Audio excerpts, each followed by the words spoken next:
Yo, what's up, guys? We're back for another week of breakdown and predictions, and I'm pumped for this week, man. We got UFC 291, we got Dustin Poirier versus Justin Gaethje, we got a hell of an undercard, really good pay-per-view, even though obviously some people are complaining about it because of the main event and saying it's a manufactured belt and all that, but hey, man, I'm really looking forward to the card, and we also got Earl Spence taking on Terrence Crawford, and I'm trying to get tickets. I'm probably going to end up kind of caving and going to that fight. But tickets are so damn expensive right now, man. But I can't wait for that fight. I don't know how many people are into boxing. If you are, I want your comments down below. Like, who you think's going to win that? Why you think they're going to win? I'm pretty interested in that fight for sure this week. And I'm probably going to end up, like I said, caving, buy some tickets and going and be really excited for that. But yeah, man, in terms of UFC betting and betting in general, we've been killing it recently. I had a few people send me some big slips on Patreon where they made some pretty good money this past weekend. We've been up over almost 18 units over the last 2 weeks on UFC, which is really, really good. So feeling confident. I already got 12 bets for UFC 291. I got quite a few positions where it's a pretty big underdog position, and I feel like there's a lot of underdogs that could potentially win on this card. So looking forward to breaking it down. And besides that, man, if you want access to those bets, go to patreon.com/MAPredictionGuru. That's where you're going to find everything. And hit the like button on this video. Put some comments down below. Let's try to get some interaction. Let's try to get over 100 likes on this video. I would really appreciate it. So if you're listening right now, please hit that like button.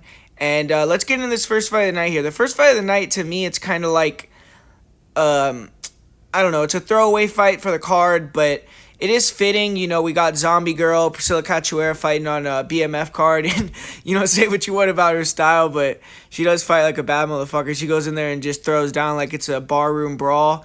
And that's always fun to see. And one thing about her that she has going for her, she's training at MMA Masters. And you see all these girls that came out of MMA Masters recently, like Amanda Nunes, which obviously, you can't take too much. MMA Masters can't take too much credit for that, but like Ariane Lipsky, we saw Aline Perez just dominate, Ashley Evans Smith. So Cachoeira has a good room there with a lot of UFC fighters that are doing well. So she has that confidence. And then Miranda Maverick, she had that last fight only like about a month ago, maybe a little bit over, maybe close to 2 months, but against Jasmine Judavicius, where she was a big favorite, kind of laid an egg in that one, didn't perform well whatsoever, and got dominated, got taken down, got held down, was outstruck, and just everything went bad in that matchup. But she's coming back pretty quick and trying to kind of right that wrong. And I know she also was coming out and talking about how she was getting death threats and all that. And I'm not advocating for that, and I'm not saying that it's something that you should take lightly per se, but it's like when you're a pro athlete at that level, I think I guess it's hard because obviously things are going to affect people differently, but you can't let that affect you if you're going to get to that higher level. And I do kind of hold that against her, even though it sounds bad to say it like that, but I have people fucking sending me death threats sometimes when I miss bets. So it's like, I don't know, man, but I feel like hopefully she's not in her head mentally. She could perform. But as far as the fight goes, it's like on the feet, Cachoeira's going to have the advantage just with her aggressiveness. She's going to be, I believe, the bigger girl and the more powerful by a large margin. And she could just close the distance and land a bomb on Maverick and get her out of there. And obviously, training MMA Master, she's going to be working on her wrestling defense. She hasn't fought in a long time either, quite a while. So she hopefully has been trying to improve that aspect of her game. But I just feel like Maverick's wrestling and grappling is on a whole other level than Cachoeira. And if Cachoeira can't just catch her, then I don't necessarily see how she's going to get the job done. Another thing that I like for Maverick in this one is she does have a great gas tank. She trains at Elevation in Denver. So going to Utah and fighting there, she's going to have the advantage. And we've seen Cachoeira, she also fights with a lot of heart too, but she can get tired. She can get wild and sloppy. And I feel like Maverick is just going to be the more composed fighter that ends up being able to implement their game plan with the grappling. And I wouldn't be shocked to see Maverick actually pull off a submission. That's actually what's going to be my prediction, her by submission in the second or third round. But it's a fight I would stay away from more than likely. I mean, the odds are off. It's like, I would say it's a dog or pass, but I don't necessarily have faith in Cachoeira to bet her whatsoever, and I am picking Maverick. So ultimately, maybe the under, Maverick by submission. Maybe those are a couple things you could look at, but the official pick, I'm going to say Maverick wins by second round sub. But one of these fights that I don't have a lot of confidence in either fighter. I feel like Maverick is clearly better, and maybe at a different point in her career, she would justify these odds. But how she's looked recently, the potential mindset that she's in, just having lost not very long ago, it's hard for me to justify that number. So I'm going to pick her, but it's a pass for me here. And up next here, we got another explosive matchup with Matthew Semelsberger taking on Uros Medic. And Semelsberger, he's been up and down since joining the UFC, but at least in my eyes, I would say he's exceeded expectations. He came into the UFC with really minimal amount of fights. I believe he's had 8 fights in the UFC, and he only has 16 fights total. So half his career has been spent in the UFC already, and he's had 2 sub-20-second knockouts. All of his fights in the UFC, even the fights that have went to decision, have been bangers, and most of his wins, granted, have been against bottom-of-the-barrel fighters in the weight class, but he does have one solid win over Jake Matthews, and his losses have came against pretty high-level competition. They've also been competitive fights. He had a close fight with Chaos Williams. He had a competitive fight in his last one where could have went either way against Jeremiah Wells. But style-wise, Semelsberger, he's an athletic guy. He's a beast, super powerful, explosive, and he's one of the heaviest hitters in the welterweight division. He's a bit slow with his feet. He can be a little plotty, but he can explode in, and he has a piston of a right hand. Does a good job feigning the lead hand and then backing guys up, then bringing that big power cross or overhand to close the show. And when he connects, he does damage. I mean, the guy has a crazy knockdown rate. He'll mix in leg kicks. He'll occasionally look for the check hooks, but volume and kind of an array of strikes is not Semelsberger's thing. He can be inactive, but when he connects, he makes it count. And he hurt Jeremiah Wells with almost every punch he threw in his last fight, but just couldn't land that shot to actually finish him off. He's also super durable, so he's someone that if you brawl with him, it's probably not going to be a good night.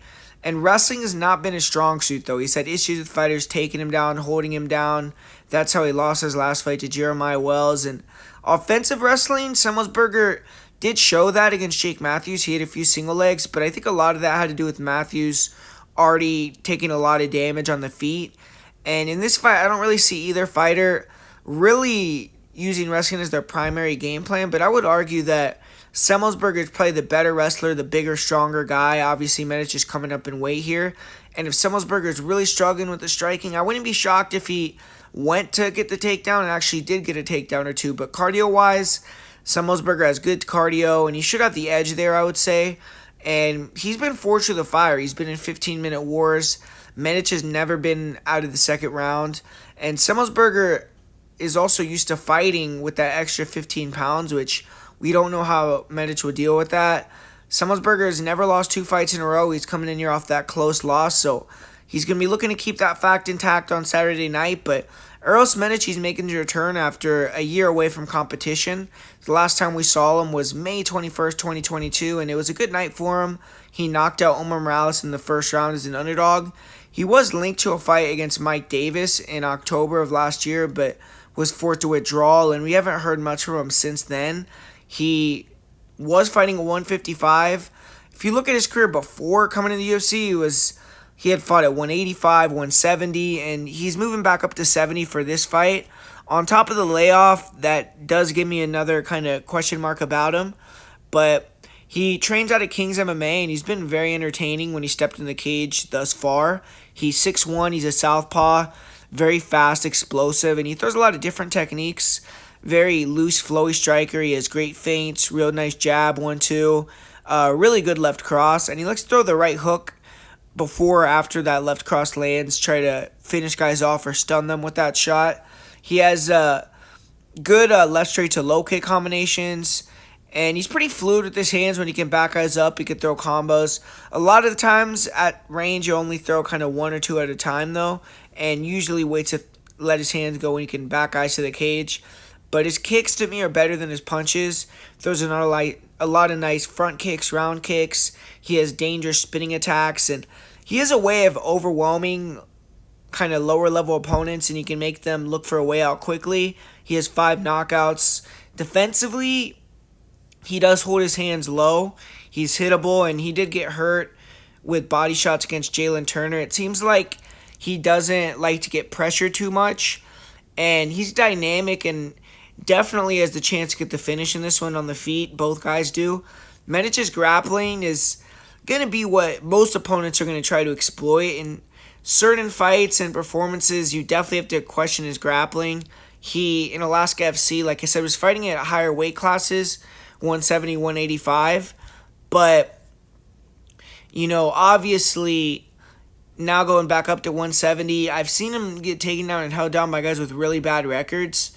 And he's thrown up some triangles and leg attacks, things like that. It seems like he has pretty fast setups off his back, but I do think guys that are good wrestlers can hold him down, take him down. In this fight, I don't really see that as much of an issue for either guy. I don't think Semelsberger is going to really look to do that.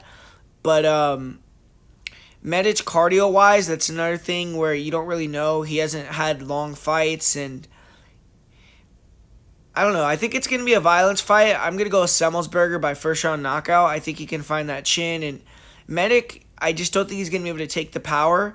If he's given issues to Semelsberger on the feet, I think Semelsberger can also probably at least push him against the cage, get him tired, and then even it up or even get him to the ground. And he just has more experience in longer fights against better fighters. I don't know how Medic will look after his layoff, if moving back to 170 is going to be a good decision for him. So I'm pretty confident Semelsberger is going to get the win in this one. And I'm going to predict he does it in the first round. And the hits keep on coming with this card. We got another fight that's very likely to be finished inside the distance, one that's definitely going to be a banger between CJ Vergara and Vinicius Salvador. CJ Vergara, he's been in the UFC for a while now, kind of been up and down. He has a 2-2 record in the UFC, but he's shown good things and shown bad things. And then Vinicius Salvador, he is 0-1 so far in the UFC, so he's looking to get his first win in the second fight. And Vergara, style-wise, he's a pressure fighter, heavy hands, but his defense is not good. He's taken a lot of damage since joining the UFC, and everyone, kind of remembers recently about the Chelsea Chandler run in the octagon, but Vergara is kind of the one that it originated that defense, and he's going to get knocked out soon, if you ask me. He was super close to being put out in his last fight, and he comes forward, he switches stances, he cuts the cage off fairly well, but he just doesn't move his head, and fighters can land clean shots on him as he tries to enter range, and he also comes in pretty square. But one thing about Vergara, though, is when he can get inside and land his hooks to the body, to the head, or his body kicks, he has big power. He could do big damage, and he's rocked most of the fighters he's been in the UFC cage with, and he has great cardio, so the pressure is constant. And when he gets on the inside, he's throwing pretty good combinations. He also is good with the Muay Thai clinch. He has hard knees there. And he keeps it basic. But if you aren't ready for the pressure, or if Vergara lands clean on you, it could definitely be a bad night. And I do think eventually he's going to get knocked out, but his durability is pretty good. The guy could take a lot of damage. And as far as wrestling and grappling goes, his takedown defense has improved, but he could still be taken down. But when he gets on top, he has nasty ground and pound. He has huge elbows. His grappling overall is decent. We saw him get submitted by Tyra, but he also had some good moments himself in that one. If I'm Vergara, I do think trying to get on top would be smart here. I don't really see him doing that, though. He's a striker at heart. I think he's going to pressure forward and try to go to war. And Salvador is a dynamic striker. He's wild. He's not really defensively responsible, but he's powerful and creative. He's the younger guy. He's more durable, in my opinion. And he has long levers. He has the reach advantage. He has nice round kicks, front kicks to all parts of the body, big overhands, big hooks.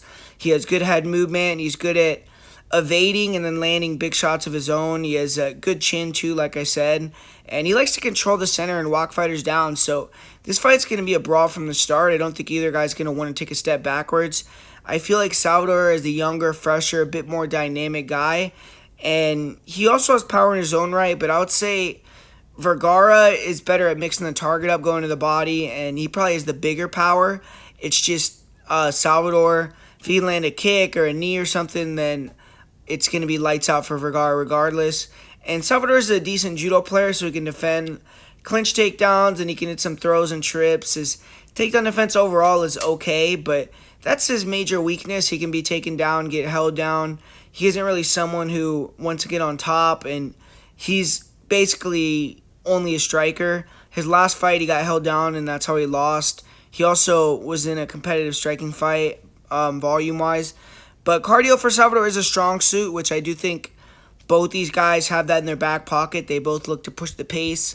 Unless Vergara comes in this fight and can wrestle Salvador, I kind of lean Salvador by knockout. I think Vergara's chin is going to get cracked soon. He's been hurt so much in recent fights, and Salvador is the type of guy to do it. I think Vergara is someone that's rather going to want to make it a war and entertain the fans than try to fight smart here, especially with the pay-per-view crowd, big arena vibe.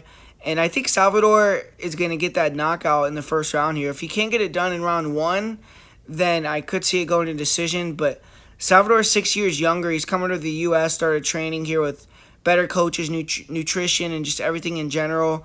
And I think he's going to look improved here. And I'm going to say he styles on CJ Vergara, gets the finish, and picks up his first UFC win. And up next, we got another really interesting fight here with Jake Matthews taking on Darrius Flowers, who is going to be making his UFC debut. Matthews, he had a really bad performance against Matthew Semelsberger last December. He was dropped multiple times. He was dominated for the majority of the fight, and he was expecting to fight Miguel Baeza here, but Baeza pulled out, and now he's getting a completely different, dangerous opponent.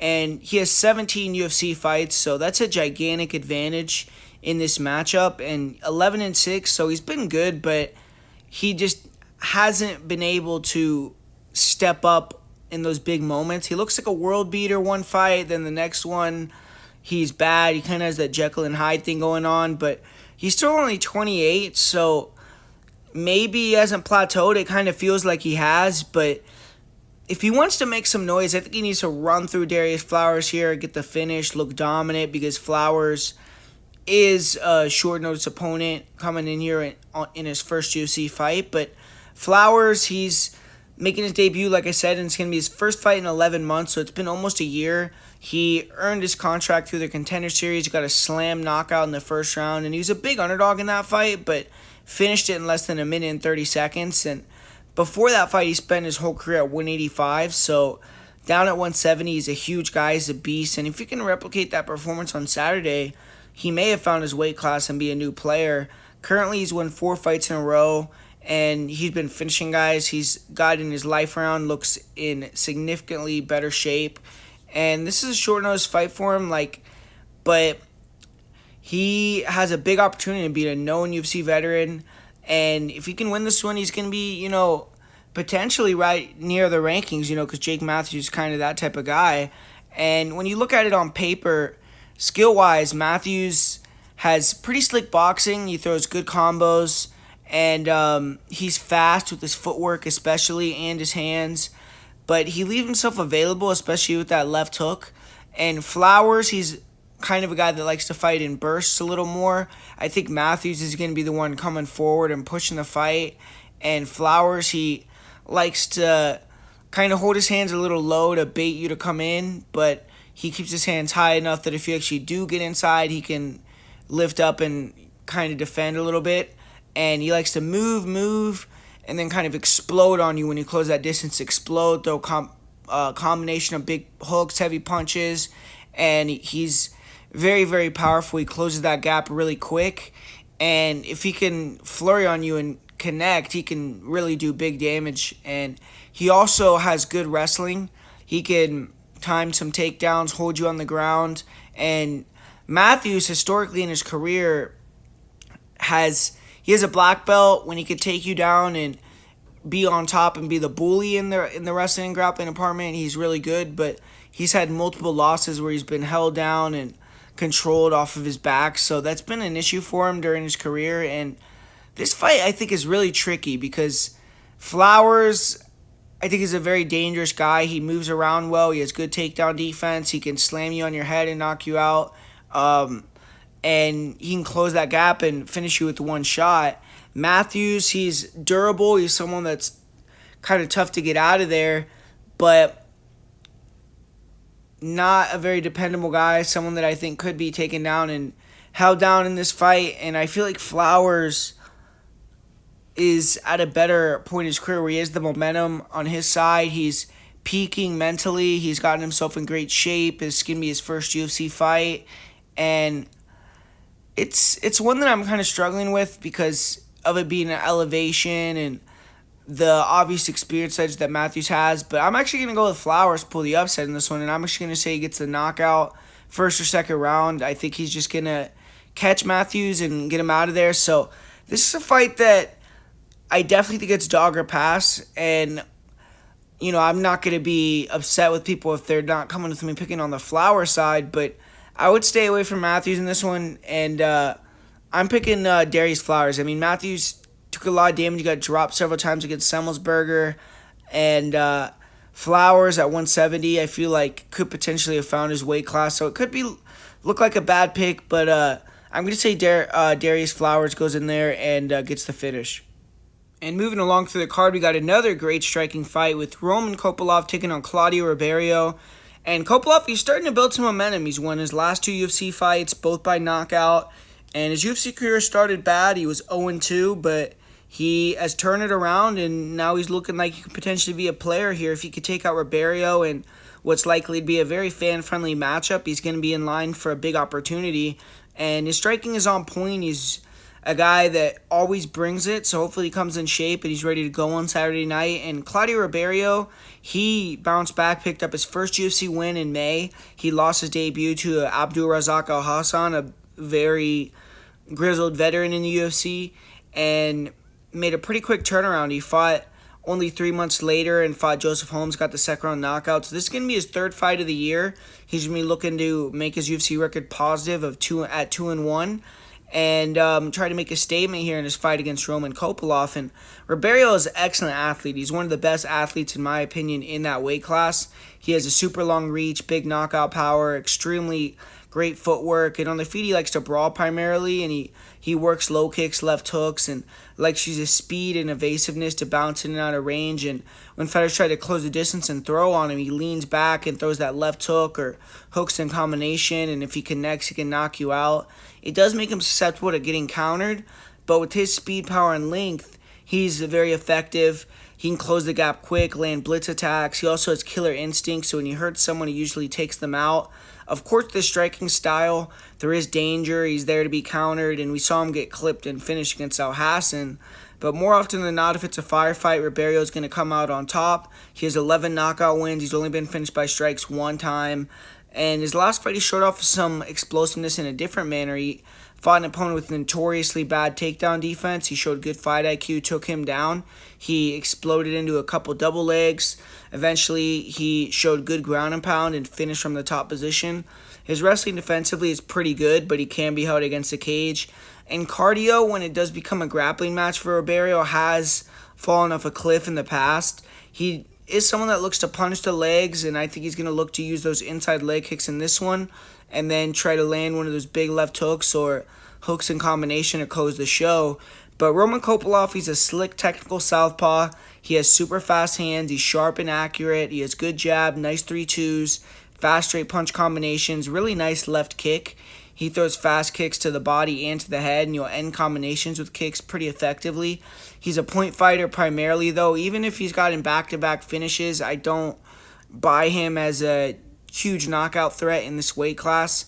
He does have good straight punch counter combinations. He has a pretty good head kick, and he is going to be looking to get Claudio out of there. And with this type of opponent, he could potentially, but I do think he is more of a attrition guy. And he has good defense till he gets tired, and his cardio is questionable. with this fight being in Utah, I really wouldn't be shocked if Kopylov and Ribeiro gassed out if this fight went past the first round. But Kopylov, he isn't much of a wrestler or grappler. We don't really see him going for takedowns much, and he likes to keep it standing. Takedown defense is a little questionable, and if you do take him down, he also gets tired quickly, like Ribeiro. He does have good ability to survive. We saw him last the full 15 minutes, even though he got battered for large portions of the fight against Duraev. Carl Roberson was able to finish him with a rear naked choke, though, and I personally think this fight could go either way. Kopylov is the crisper, more technical striker, but Ribeiro's dynamic. I do think out of the two guys, he maybe maintained his gas tank and power a little bit better. I'm personally slightly leaning towards the underdog here. I could see Kopylov starting well, but I trust the heart, the durability, and gas tank of Ribeiro, and it's a little bit more. And at some point, I think he's going to catch Kopylov. I think he's going to use those inside kicks to hurt him and then catch him with a shot either late in the first round or in the second round. And I would line this fight like a pick 'em or a slight edge to Kopylov, so I think the line is off, and that's another reason why I'm siding with Ribeiro. So give me Claudio Ribeiro to get another upset in this card and get the knockout victory. And up next year, I really got a hard time predicting this fight. I don't got a lot to say about this one. I don't know why they decided to put this fight in Utah. I mean, both these guys, if they don't get a finish in the first round, it's going to be really ugly. I see some people thinking Lima's going to come in here and wrestle Lewis for 3 rounds, which I think is a possibility for sure. But I could also see a world where Lima gets takedown early. Lewis, does that Derrick Lewis get up, and then Lima gasses and Lewis just catches him with a bomb. Obviously, Derrick Lewis recently has looked really bad. He's been getting finished early. He's been in the UFC for a long time, and it could just be that he's done. And Lima's been on the other side of the coin where he's, since moving up to heavyweight, has kind of had a second life in his career, and right now he's on the best run. He's 4-1 his last 5 fights, and obviously he's fighting the biggest name that he's ever fought with, Derrick Lewis, and he has the leg kicks. I think those are going to give Lewis issues, and then obviously in the pocket, if these guys collide and just exchange early, either guy has a chance to win, but I think Lima is probably a little more technical, whereas Lewis is the bigger, more powerful guy for sure. Both these guys have big killer power, though. And obviously, Lima has the better wrestling. He's the more well-rounded fighter. And I think this fight's going to be a shit show, man. I don't know. Like, I could see the first round, Lima almost getting Lewis out of there, but Lewis survives. And then round 2, it's like a bunch of pushing against the cage. Round 3, a bunch of pushing against the cage. And Lima wins a decision, or it could be an early finish. But I like Derrick Lewis. I've always been, a fan of the guy. I picked him as a big underdog in certain fights. Like, I remember I had him as like an over 2-1 underdog when he fought Francis. That came through for me, even though that fight was, pretty bad. But I've had him in some other spots where he's a big dog. But I feel like it could be the end for him here. I don't really know. If he comes back, looks phenomenal, and takes out Lima, maybe we'll be having a different conversation. But I'm going to say Lima wins a decision in a super sloppy fight. He could get the first round finish and look impressive, and that's the best case scenario for Lima. But I'm going to say that this fight's a terrible fight, and Lima wins a decision. And this next fight, this is another fight I don't really got a lot to say about. It's closing out the prelims. They're trying to showcase Gabriel Bonfim in this spot against Trevin Giles. Trevin Giles is a guy in the UFC that he's gotten some decent marquee wins, like he beat Roman Dolidze and stuff like that, but he's been pretty much a flake. Like, he's had a lot of bad losses. He gasses out. He loses composure, loses his concentration, and just an untrustworthy guy. Whereas Gabriel Bonfim, he's only shown good things in the octagon so far. He has real crisp hands, good boxing, very aggressive in your face, and then he looks to mix in the wrestling, the grappling, and he has excellent front chokes, something that Trevin Giles had issues with during his career.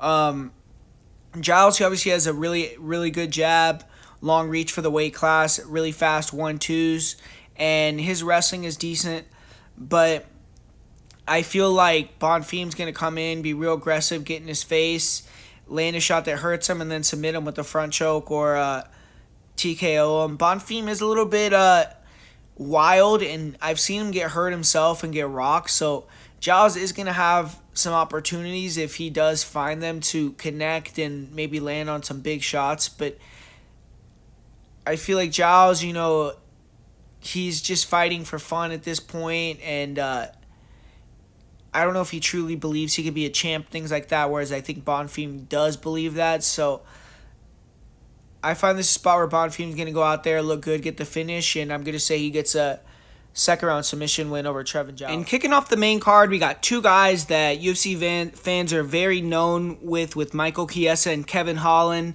And clash of styles here for sure. This is a fight that's been kind of brewing for a while. Holland's been saying Chiesa's name for a long time, saying that he would like this fight, that he thinks it's an easy fight, that he would win this fight. And I think Chiesa and him have actually trained together in the past, and they've been on the mats. So obviously it's a friendly fight, but it's a fight where two guys are trying to prove I'm better than you, and it should be pretty fun to watch with Chiesa having the grappling style, Kevin Holland looking to keep it on the feet and use those long levers to find the knockout or hurt Chiesa and then lock in a choke.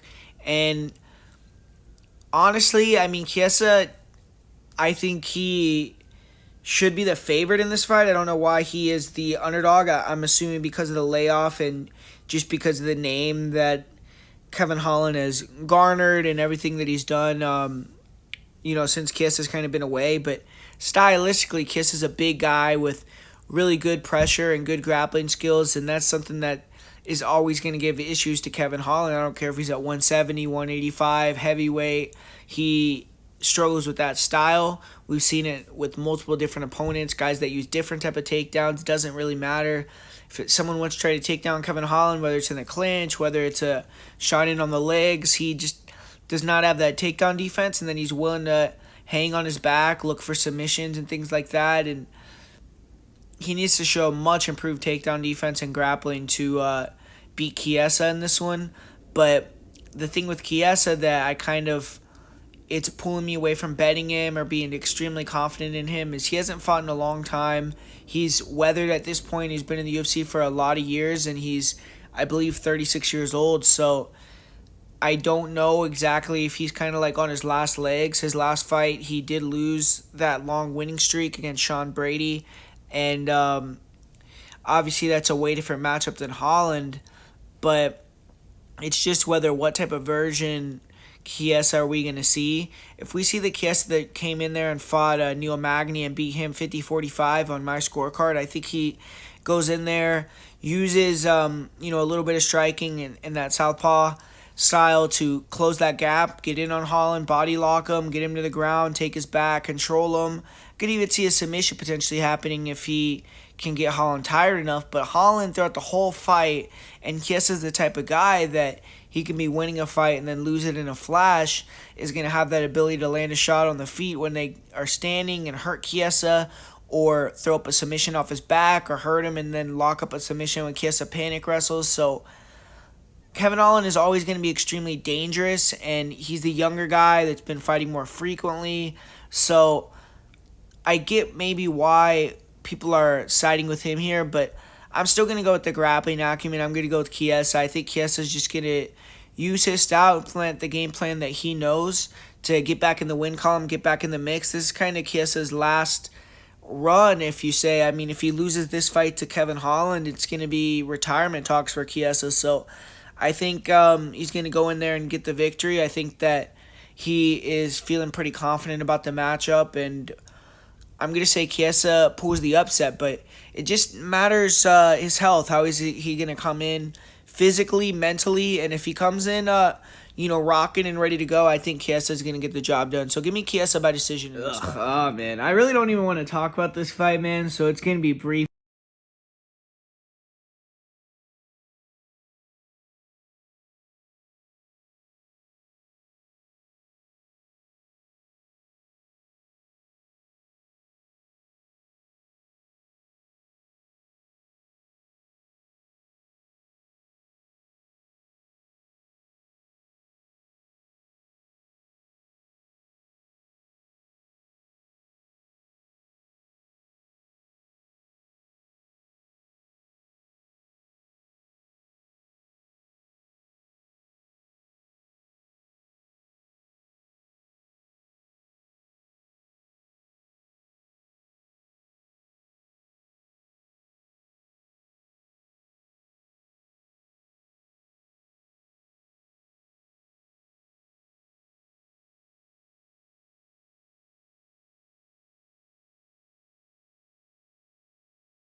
And up next, we have a fight that Michel Pereira has been calling for a long time, and Wonderboy actually has too. I mean, I think Wonderboy at this point in his career wants to avoid grapplers, and Pereira is a guy that he feels is going to go in there and put on a show with him. So that's the type of guy that he wants to fight, and Pereira obviously wants to go in there and make a name for himself off of a guy like Stephen Wonderboy Thompson that he feels is old, vulnerable, and in that top 10. So this is a perfect matchup for both guys.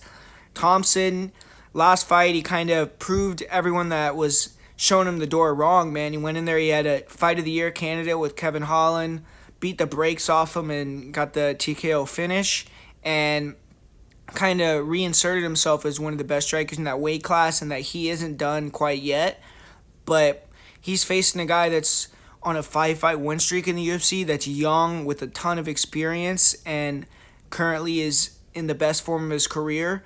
He obviously hasn't been fighting guys at the level of Stephen Thompson. His last fight was probably his toughest opponent, Santiago Ponzinibbio, and I think Thompson signifies a level above that. But he's been winning, he's been taking care of business, and when you look at a lot of people this week, I've seen Pereira's been a popular underdog prediction, and a lot of people are thinking it's going to be through the wrestling and through the grappling, and I don't know, man. I really don't see that. I watched a lot of Pereira's fights. I watched almost all of them in the UFC. Like, he did get credited with quite a few takedowns against Nico, but quite a lot of them were leg trip takedowns where he kind of caught a kick and threw him down and didn't fall him to the ground. And I've seen him hit doubles before, but they've been against lesser opponents that were just feeding the hips to him and being really, really out of position and overextending. And Thompson, although he's gotten taken down and held down by Bilal, by Gilbert Burns, I mean, those guys are top 5 guys with elite grappling and wrestling backgrounds. Pereira, is obviously a striker, so I don't see that narrative really coming into play. I mean, maybe Pereira could get him down 1 to 3 rounds and hold him down, but at elevation, a guy that's known to be tired, get tired, I don't think it would be a smart thing to wrestle early and wrestle often. I mean, if he does that, I think that's going to be a backfire for him because he's not going to be able to finish Thompson on the ground. I don't think he's going to do much damage at all. If he gets a takedown, the ref stands you up. That's just kind of wasted energy.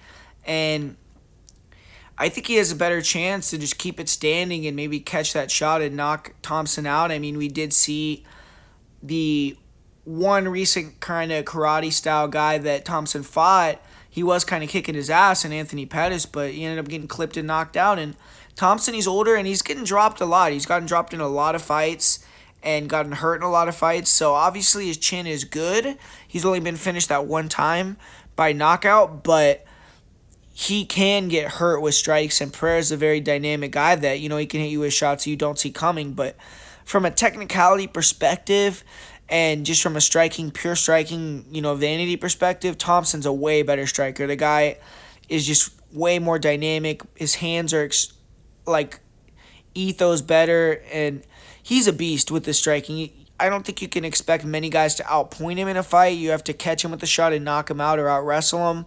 And I think Thompson's going to go out there and prove once again why he's one of the best strikers in this division. I think he might have to, wear a couple shots and be hurt, but I think he can do that.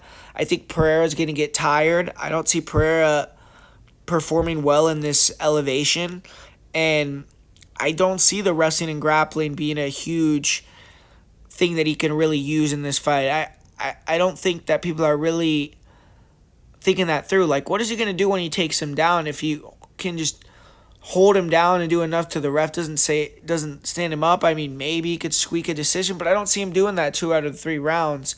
And he's going to have to strike with Wonderboy, I think, to get the win, and that's a tough proposition. So I'm going to say Wonderboy goes in there, has a tough, gritty matchup, but wins a decision. And in the co-main event, we got a fight everyone's been talking about with the former champ, Jan Blachowicz, welcoming Alex Pereira to the UFC 205-pound division. And a lot of people are talking about Pereira, he's never fought at this weight, but to be fair to him, he has had quite a few fights in his kickboxing career where he's fighting at this weight, even at higher weights, and he's won titles in those divisions. So he's used to fighting with the extra pounds, at least in a striking-only environment, but obviously this is going to be completely different. And, it's an awesome clash of styles. Jan Blachowicz, he's a guy that's already taken out Israel Adesanya. Now he's trying to take out Alex Pereira and kind of complete that triangle. It's kind of a weird, thing that he's fighting both these guys. Yeah, Jan, his last fight, obviously bad taste in his mouth at the end of it. It was a draw where he looked really good the first 3 rounds. He was winning on the feet, and then he ended up getting taken down in the 4th. Got taken down and beat up pretty bad in the 5th, 10-8 round. Ended up losing the fight and losing the fight in terms of he had it in the bag, and it was a draw because he gave up a 10-8 in the 5th. And Pereira, he's coming back really quick. That's something that I really don't like. He's coming back like less than 3 months after that knockout, and he was out cold. So I'm definitely questioning his durability coming into this fight, especially against a guy like Jan that we know has that one-hitter-quitter power. And as far as these guys match up on the feet, I think it's very competitive. I mean, I think a lot of people don't give Jan Blachowicz the credit that he deserves. We've never seen him, I can't think of any fight, maybe outside the fight with Thiago Maheta where he got clipped and knocked out with kind of a one-punch scenario where you could say Jan Blachowicz is getting outstruck on the feet. I mean, even against Israel, guys that are extremely high-level strikers, Dominic Reyes coming in there with the momentum, he has outstruck them, and he's done really well with them on the feet. And obviously, Pereira is a different animal than most of the guys that he's fought standing, but I think Blachowicz can compete in the stand-up. He's not as fast. His volume isn't going to be there like Pereira's is. Pereira's going to have the higher volume. He's going to be faster. And Pereira throws more array of strikes. He's probably a little bit more dynamic, but he leaves himself there to be hit. He's defensively irresponsible at times, whereas Jan Blachowicz, very defensively sound, hands high, checks kicks, defends kicks really well. He is always in good position, and he just sticks to the basics. The guy has really heavy kicks. He'll attack the legs. He'll attack the body. He really beat the shit out of Ankalaev's legs, and that's how he was effective in their fight. And his jab is really good. He has a really nice counter check hook, and then he has a big power in his rear hand. So the guy's a monster. He has the, if you keep it standing, good pacing, good cardio to go out there and just keep that same pace for 5 rounds. And I think he also is extremely durable, and people don't give him credit for that. The guy's only been finished by strikes 1 time, which was against Thiago Santos, has some of the highest, or one of the highest amount of knockouts in UFC history.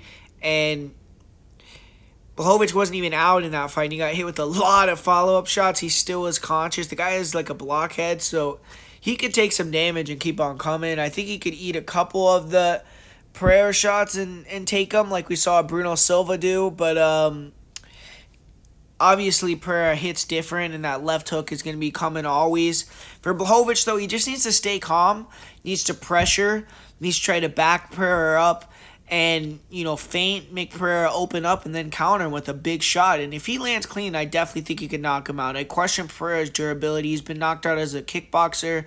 He got rocked really badly in his fight against Israel the first time, almost got finished, got saved by the bell, and then just got knocked out cold less than 3 months ago. So durability-wise, I favor Blachowicz by a large margin. And then if you look at it from a well-rounded martial artist standpoint, Blachowicz has 30 more fights than Pereira, and he has the black belt in jiu-jitsu. He has the ability to get takedowns. He's not necessarily a D1 wrestler, and we don't see him wrestling a lot of fights, but I think mixing it up in this one, if he can get it to the ground, he's going to have about as big an advantage as you can get in this high level of a fight in a certain facet of the game. I think he's going to be like a big brother compared to Pereira on top, and probably will get the finish.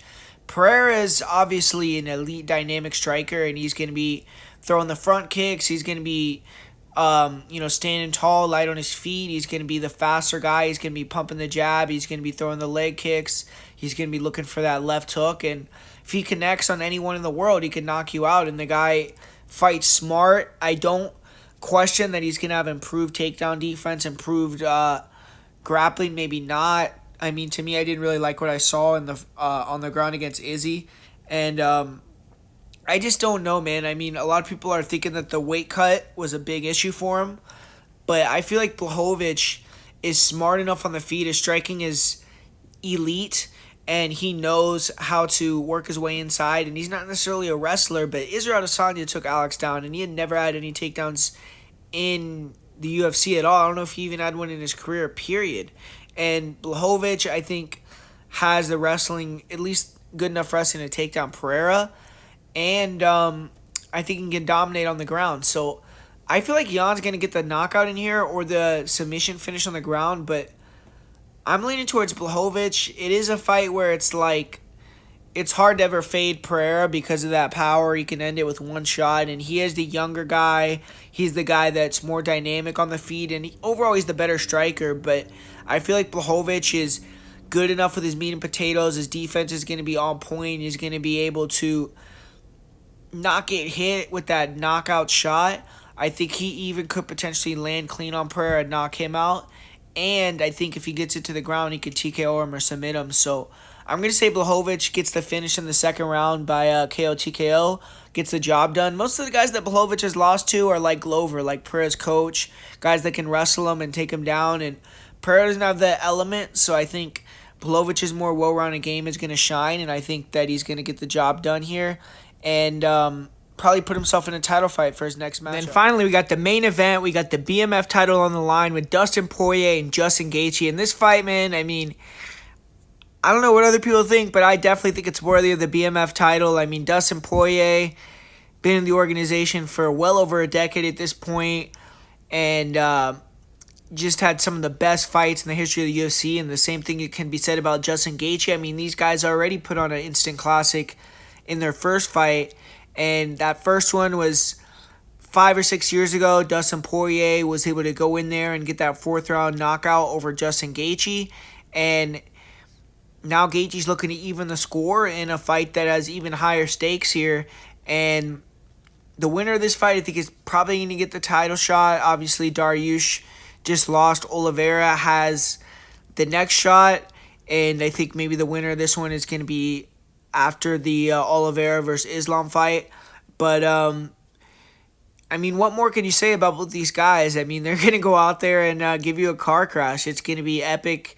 We're not going to be seeing either guy shoot for a takedown, and they're going to go in there and just go to war right from the start. And one thing I do like for Justin Gaethje more coming in this fight, or two things, I guess. One, it's at elevation. He trains in Colorado, so I do think he's going to have the advantage in that aspect. I think he's going to have the better gas tank and be able to push himself and exert himself more. And the last fight when he fought Poirier, he was coming back really quickly, just 3 or 4 months after getting knocked out and suffering his first career loss to Eddie Alvarez. Now he's coming in here with some momentum. He is not coming in here taking such damage from his previous fight, and he's probably going to be a little bit more durable and a little bit sharper, a little bit better everywhere due to that. And Poirier, he's coming in here off that amazing fight where he beat Michael Chandler, where first round was a little rough, but then he ended up getting that finish in the third. And these guys were meant to meet again, man. I mean, I think it's going to be an epic clash. When you looked at the first fight, Poirier had the far superior boxing at that stage. He was putting hand combinations together, real slick, and beating up Justin to the body, to the head, mixing it up, and eventually he caught Justin when he was throwing that leg kick and knocked him out. But if you remember, Justin really beat Dustin up in that third round. He had Dustin's leg battered and was really giving it to him. It looked like Dustin was wilting, and then right early in the fourth round, Dustin just landed that perfect punch and got Dustin out of there. So it would have been interesting to see if Dustin didn't find that shot, within the first 10 seconds of the fourth round, if Justin would have really turned it around even more as the fight went into the championship rounds. But now I do think Justin Gaethje has improved more than Dustin. Dustin to me is still kind of the same fighter. Like, he still has that slick southpaw boxing style. He still has that really good kind of Philly shell type of defense, but he's hittable, and he's willing to get in the pocket and brawl. he has good grappling, but his wrestling is still deficient. He doesn't have the offensive wrestling or the ability to hold Gaethje down at all, I don't think. And I think he still has that same dog and he still has that same durability, but I feel like Gaethje is maybe a little bit hungrier, and I don't really have, like, I can't say that definitively, but it's just something that I feel. And obviously Gaethje has more to gain here coming back and getting the victory, whereas Poirier already has a win over Justin. But Gaethje, I think, has improved in terms of he doesn't take as many unnecessary risks. Like, I do think just like the last fight, he's going to get right in Poirier's face from the start. He's going to try to maybe have to absorb some damage to wear on Poirier with the pressure, and then kind of bank on him having the better cardio on the third, fourth, and fifth, especially at elevation. And if he can beat up the legs of Poirier, then obviously he's going to be able to do more damage as the fight goes towards the twilight. But Poirier, he's going to have to, keep the punches and bunches, the combinations going, and try to find those big shots, big punches that put Justin Gaethje down like he found in the first fight. But I feel like Gaethje's defense is going to be a lot more sound. I also think he's going to be landing the jab and being a little bit more slick than he was the first time that we saw him against Poirier. Have a little bit more effectiveness in the boxing and a little bit more effective in terms of using his own intercepting shots to stop the combinations and the constant offense from Poirier. And I really do believe that this fight being in Utah is a huge advantage for Gaethje. I feel like the fight being in elevation is going to be a big factor. I feel like I harped on that for a lot of fights, but man, go back and watch the last card that we had in Utah, the Usman versus Edwards card. There was multiple fighters that showed that was an inhibitance to them. They weren't ready for that elevation, and maybe seeing that these other fighters are gonna come in there and change it and be more ready for it. But I don't know, I feel like Poirier is gonna get a little bit tired. I think he might start good that first round. I think round 2 Gaethje's gonna start getting to him with the leg kicks, and I think he's gonna start getting to him with his hands. I feel like he might bust up Poirier a little bit, and it's gonna be a war. I mean, both guys are gonna take damage, they're gonna give damage, but I feel like Gaethje is gonna be able to not get clipped with that one big shot as he's turning the fight around this time. I think he's going to avoid that, and I feel like he's going to be able to actually get Dustin in the 4th or the 5th, come back and get that win back on Poirier and prove that, he's on par with Poirier, and maybe they'll do a third one, or maybe they'll move on from it. But it's going to be an epic battle once again, and this time I'm going with the underdog to get the win, and the guy that lost the first time in Justin Gaethje to redeem himself. So I'm going to pick Justin via 4th round KO TKO. I'm going to say he does the exact same thing to Dustin that Dustin did to him. And there you have it, guys. That's my full card breakdown and predictions video for UFC 291. Hopefully you enjoyed it. Hopefully you learned something. Let's try to get 100 likes on this video. Like I said at the beginning, I would really appreciate that. So hit that like button. Let's get 150, 200, as many as we can, but at least 100. And if you want to know my most confident pick and part of the week here for my part of the week, I'm actually going to just do a play of the week, and I'm going to do that on Justin Gaethje. I'm going to say that he's my most confident play this week. And for my most confident pick, I'm going to say Gabriel Bonfim to get the victory. So thanks for watching, guys. If you want access to bets, I already do have 12 bets. And like I said at the beginning of the video, I've been killing it recently with the UFC bets. So jump on the train now. Go to patreon.com/MMA Prediction Guru. Let's make some money this weekend. Thanks for watching, guys. Really appreciate everyone that supports the channel. And talk to you guys later.